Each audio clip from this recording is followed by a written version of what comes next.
Today we're going to talk about how you can look and sound better on video calls. To make video calls, no matter what platform you use, you are on camera, and today we're going to talk about making you look better. Hi, I'm James from learningenglishwithjames.com. If you saw our last video, you know that it was about videos that are done while you are out and about, on the go. Today we're going to talk about 5 tips that will definitely improve your indoor video calls. Because there's more of a possibility that you may be working when video calling or video conferencing while you're inside, we want to talk a little more about looking and sounding professional.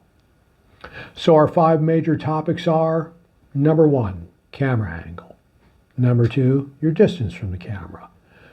Number 3, your location and background. Number 4, lighting. And number 5, sound quality. Once again, we'll talk about some common mistakes and help you avoid them. So let's begin with tip number 1, camera angle. You want the camera on your device at or about eye level, or maybe a little higher. If you are communicating using a laptop or a tablet that's sitting on a table or a desk, it is at the perfect angle to look up your nose or make it look like you have a double chin. Neither one of these is appealing. If you're self-conscious about having a double chin, raising your camera just slightly above eye level and pointing it downward will naturally make you adjust your posture to raise your chin. Raising your chin a little will provide a slight slimming effect. So how do we raise the level of the camera on the devices we use?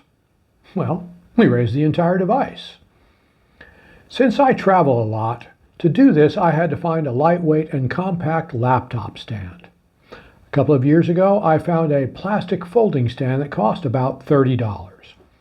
But if you don't plan on video conferencing very often, or if you don't travel much, you can always use a sturdy stack of books or a plastic filing box or any other sturdy box that you have and lay it on its side. Adjust your camera angle and remember to make sure your device is stable. You don't want your laptop to fall over in the middle of a conference call. Besides being embarrassing to you, it could damage your computer. You need to frame yourself on the screen just like a professional videographer would. You should be in the center of the screen with just a bit of space visible above the top of your head. But remember, your entire head should be visible. It can be very distracting to the people on the other end of the video feed if the top of your head is chopped off. If you're using a cell phone, there are small tripods or cell phone holders you can use. Or it's back to the stack of books or filing box with your phone leaned up against an empty coffee cup. Now we move on to tip number 2, the distance between you and the camera. About 24 inches, which is 60 centimeters for the rest of the world, or about the length of my arm, is ideal for video conferencing. That was quick and easy. Now let's talk about number 3, your location and background. You may enjoy hanging out at your local coffee shop using their free Wi-Fi. If you're on a personal video call, that may work for you, but it is not appropriate for a business call. If you're video calling friends or family, having a roommate or family member walking through your background may be fine. On a business call, that definitely doesn't work. And you certainly don't want a family pet grooming itself in the background. You need to create a quiet, private environment that looks professional. You should check your background to see what is visible to the people on the other end of the feed. I don't care what the rest of your home or office looks like. Your background needs to look professional. Many video conferencing platforms do have virtual backgrounds available, but don't count on them. For some reason, that peaceful virtual meadow scene or the nice bookshelves full of neatly stacked books may not function. Because of this, your actual background needs to be clean and tidy. And now let's talk about lighting.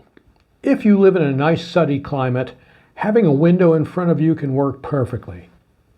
But life isn't always perfect. Since that's the case, you may need artificial lighting that makes you look natural. Let's look at some of our choices. You probably don't want the people on the other end of the call thinking that you are on death's doorstep because your skin is a bluish gray color. If the only light source that you're using is the screen of your laptop, phone, or tablet, that is what you will look like. But putting a small table lamp behind your device will help to offset the blue light from your device. This will give your skin a more natural tone. Because I wear glasses, I have to put the desk lamp off to the side, or else there is a reflection of the lamp in the center of my lenses and my eyes are not visible. And that really bugs me. Bright overhead lights do not make you look natural. They can make you look like a criminal getting your mugshot taken. And overhead lights will form shadows down your face. They need to be avoided. Fluorescent lights are bright, but most do not have a warm natural color. And if you wear glasses like I do, those fluorescent light rings that you can buy for vlogging won't work for you. The reflection of the light ring on your glasses will make it look like you have white circles around your eyeballs. That's something that you're not warned about when you buy one. There are a lot of professional lighting rigs made especially for videos and filmmaking, but these can cost you a fortune. And the ones that are cheap generally aren't worth what little money you will spend for them. So you may need to experiment a bit with what you already have available. One last thing to remember about lighting is that you never want a bright light behind you. It can make your face look shadowy or nearly invisible. Tip number 4, how you sound is just as important as how you look. And if you're video calling for work, you want to look and sound professional. The microphone on your cell phone works great at arm's length in informal situations. But if you move the phone a little further away, or if the acoustics of the room are not great, neither is your sound. You may get an echo or a tinny effect, and you will need an external microphone. For the same reason, it is also advisable to use a microphone when using your laptop. Decent external microphones can be pricey. But just like using filing boxes or stacks of books to adjust camera angles, there is a cheap workaround. This is where your earbuds can come to the rescue. I don't believe that I've ever seen a pair of wireless Bluetooth earbuds that don't have a reasonable microphone included. I use a pair that I bought years ago to use at the gym for $35. They work just fine. If you don't own a pair of Bluetooth earbuds, but you do have a pair that you plug into your devices, most have an inline microphone that will work just as well. Just be careful not to touch the microphone. I've seen a lot of people that hold the inline mic in front of their mouths. Touching a microphone can produce scratchy sounds that will be audible on the other end of your call. And if you hold the microphone in front of your mouth, your voice could be too loud for the microphone and cause distortion. Or you may produce popping sounds anytime you say a word that has the letters T, D, P, or K. You need to trust your technology. If the microphone is on a cord that hangs to the side of your chin, it was designed to be used from that angle and that distance. Okay, now a quick review of what we've covered. The meat and potatoes of video calling. The technicalities of how to set up. So before you begin any video call, 1. Adjust your camera angle. 2. Check your distance from the camera. 3. Make sure your location and background is clean and tidy. 4. Check that your lighting looks natural. And 5. Check your sound quality. Now it's time to put the icing on the cake. Let's talk about how to make sure that you stand out from the pack. We're going to quickly talk about the behaviors that will make you look like you really know what you're doing. One of the most common mistakes that you'll see people making while video calling is not looking at the camera of the device they're using. Instead, they look at their device's screen, they look at themselves, they look at the people they're talking to, they look everywhere but at the camera. When you look at your screen and not at the camera, you're not making eye contact with the people you're talking to. What they see is that you're looking down below them. Whether you're talking to friends and family or coworkers and clients, you need to make eye contact with them, just like you would if you were in the same room with them. If you have a problem remembering to look at your camera on your device, you can put a piece of adhesive tape or a sticky note next to the camera. I used to balance a USB drive shaped like a cartoon character next to my camera. It also helped me to remember to smile because I was always looking at Scooby-Doo.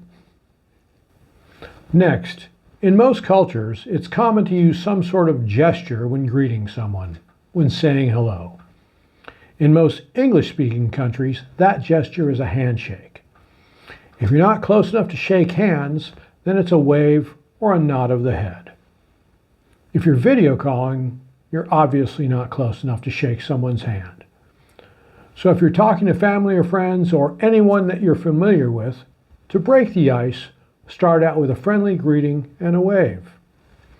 If it's a more formal situation, a more formal greeting and a nod of the head is appropriate. If you're leading a group video call or video conference, acknowledging each participant as they join is part of your task as the leader of the group. If you're joining a group call, greet the leader of the group and then everyone else as a group. Unless, of course, you've joined really late, then you might try to sneak in unnoticed. Good luck with that. If you're talking to family and friends and it's a long conversation, you may feel the need to eat and drink. Just remember that nobody wants to see what you have in your mouth or hear you slurping and chewing. So chew with your mouth closed and mute your microphone. If you're involved in a professional video conference, skip the snacking. And if you need a drink of water or coffee, don't forget to mute your microphone. And now let's talk about how you dress. If you're talking with friends and family, they already know your personal style, and who knows, they might expect you to be in your pajamas. If you're conferencing for work, this should be treated just like a face-to-face meeting. You're on a live video feed. The people that you're speaking with will be able to hear you and see you just like you were in their office. So dress appropriately and make sure you have everything that you would have if you were really at their office. And whatever you do, don't make the mistake that some people make of thinking that since you'll be sitting down, you only have to dress professionally from the waist up. What if the meeting lasts longer than you expected and you have to get up to go to the bathroom? Do you really want everyone to know that underneath that nice shirt you're wearing, you have a pair of shorts on that are so ratty looking that you won't wear them to take out the trash in the evening? I don't think so. I should also mention that dressing professionally helps you feel more professional. When talking to friends and family, you all know how you speak to each other and you're relaxed. Have fun. If you're on a video call for work, don't get too relaxed. Remember to act like you're working. Don't use any language that would not be appropriate at the office. If you're part of a large group call, remember to mute your microphone when you're not talking, and don't forget to give visual feedback, letting others know you're paying attention. Nod your head in agreement, or whatever other responses you would give in a face-to-face conversation. A couple of other last points. If you're invited to or required to be part of a video call for work, they want to see your bright smiling face, so leave your camera on. And getting up and leaving while someone else is speaking is always rude. And now a quick review of the ways you can make yourself a star when video calling. Look at your device's camera to make eye contact. A friendly greeting and a gesture is always appreciated. Eating and drinking aren't really a part of video calling. Mute your call when you need to, but always look like you're paying attention. Dress appropriately. Pay attention to what you say. Leave your camera on and be polite. Thanks a lot. We'll see you next time.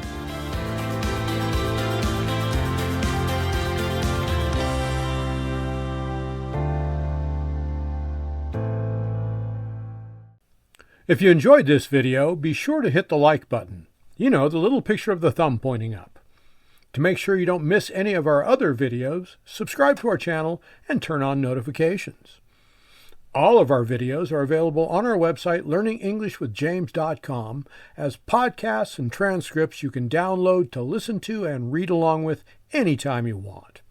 We also offer one-on-one coaching sessions with a native English speaker, me. How much fun can you have?